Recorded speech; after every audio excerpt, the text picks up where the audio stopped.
హెలికాప్టర్లో వచ్చారు, ఆర్ లేకపోతే వాళ్ళు ట్రైన్లో వచ్చారు, లేకపోతే వాళ్ళు బస్సులో వచ్చారు. So that entire expenditure will go to the party. వాళ్ళు పెట్టే ఎక్స్పెన్సెస్. ఎస్.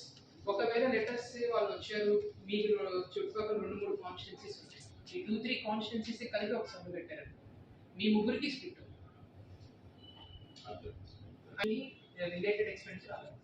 అదే ఫ్లాగ్స్ కానీ కండువాలు కానీ ఇది కండువాస్ మఫ్లర్స్ వాళ్ళకి అభ్యర్థికి అంటే యాక్టివిటీకి రిలేటెడ్ టైర్ సౌండ్ సిస్టమ్ వీళ్ళకి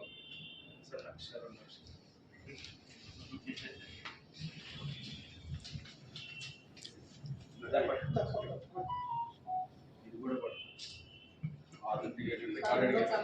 రెండో pen drive, second one in this week. Clear గా ఉంది సార్. ప్రెస్ వాళ్ళ నుంచి బయటకి క్లియర్ గా అతను మెన్షన్ చేసింది సార్. మనం పట్టాలు ఇచ్చున్నాం, చీరలు ఇచ్చున్నాం, మనం చేయడానికి ఎలక్షన్ అన్ని విధాలుగా ఉందని అతను మాట్లాడుతుంది సార్. వాట్సాప్ ఇప్పుడే ఆ వీడియో పెట్టాను సార్, అదే పెన్ డ్రైవ్ కూడా మీకు ఇచ్చేస్తాను. ఇది 100% నియమావళిని ఉల్లంఘించడం.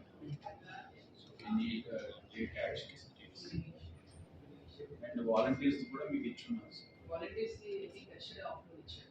yes మోస్ట్లీ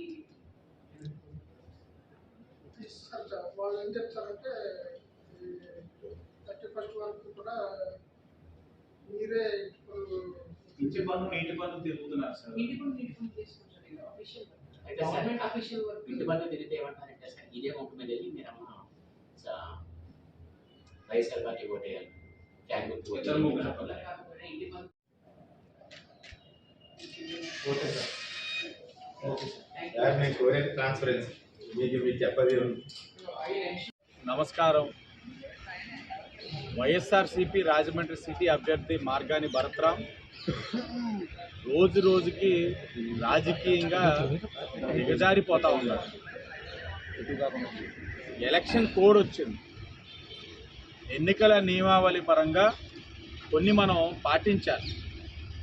దాన్ని ఉల్లంఘిస్తూ మొన్నటి రోజున వాలంటీర్స్ని మీటింగ్లకి పిలిపించుకోవడం, వాళ్ళని ప్రలోభ పెడుతూ ఆశ చూపిస్తూ మీరు రెసిగ్నేషన్స్ ఇవ్వండి, నా బూత్ ఏజెంట్స్ కింద రండి, పనిచేయండి పార్టీకి అని చెప్పి చెప్పడం మనం అంతా కూడా రికార్డెడ్గా ఎవరైతే వాలంటీర్స్ పాల్గొన్నారో అన్నీ కూడా రిటర్నింగ్ ఆఫీసర్ గారికి ఇవ్వడం, ఆయన ఇన్వెస్టిగేషన్ ఇనిషియేట్ చేయడం, రేపు మధ్యాహ్నంకి 48 గంటల్లో వాళ్ళపైన చర్యలు తీసుకుంటానని కూడా హామీ ఇచ్చారు. ఎలక్షన్ కమిషన్ మీద విశ్వాసంతో వేచి చూస్తూ ఉన్నాం. తెలుగుదేశం, బీజేపీ, జనసేన పార్టీ ఈరోజు కొత్తది వెలుగులోకి వచ్చింది. భరత్రామ్ అంటా ఉన్నాడు, మనం పట్టాలు ఇచ్చున్నాం, చీరలు ఇచ్చున్నాం, కాబట్టి ప్రజలు మన ఓట్లు అడగాలి అని అంటా ఉన్నారు. ఎన్నికల నియమావళి పరంగా ప్రజల్ని ప్రలోభ పెట్టి ఏ ఒక్క అంశం కూడా ఒక అభ్యర్థిగా చేయకూడదు. మరి తన చీరలు ఇచ్చాము అని చెప్పి మాట అన్నది స్పష్టంగా రికార్డ్ అయ్యి ఉంది. అది రిటర్నింగ్ ఆఫీసర్ గారికి ఇచ్చి భరత్రామ్ పైన చర్యలు తీసుకోవాలని చెప్పి ఈ రోజున బీజేపీ, జనసేన, తెలుగుదేశం పార్టీ వెళ్ళి ఆయన్ని డిమాండ్ చేయడం జరిగింది.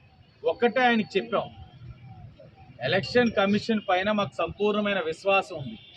ఆ విశ్వాసం కొనసాగాలి అని అంటే మీరు నిన్న ఇచ్చిన వాలంటీర్స్ పైన చర్యలతో పాటు భరత్రామ్ ఏదైతే చీరలు పంచాం, మనకి ఓట్లు వేస్తారు అని చెప్పి ప్రజల్ని చాలా చిన్న చూపుతోటి ప్రలోభ పెట్టే విధంగా మాట్లాడుతూ ఉన్నారు.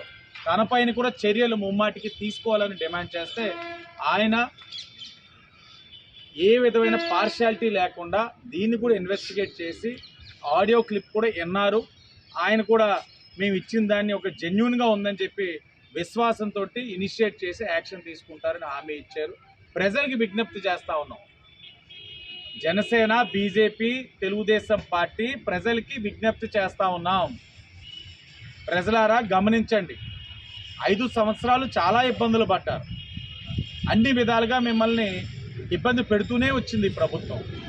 ఈ రోజున మీరు స్వేచ్ఛగా మీ ఓటుని ఉపయోగించుకునే సమయంలో కూడా ఏవైతే కొన్ని వ్యవస్థలు కోడ్ వచ్చిన తర్వాత పాల్గొకూడదని చెప్పినా కూడా గౌరవ హైకోర్టు వారు కానీ ఎలక్షన్ కమిషన్ వారు చెప్పినా కూడా వాళ్ళని దొడ్డిదారిన తీసుకొచ్చి మిమ్మల్ని ఇంకా భయపెట్టి ప్రలోభ పెట్టే కార్యక్రమం వైఎస్ఆర్ కాంగ్రెస్ పార్టీ వాళ్ళు చేస్తూ ఉన్నారు.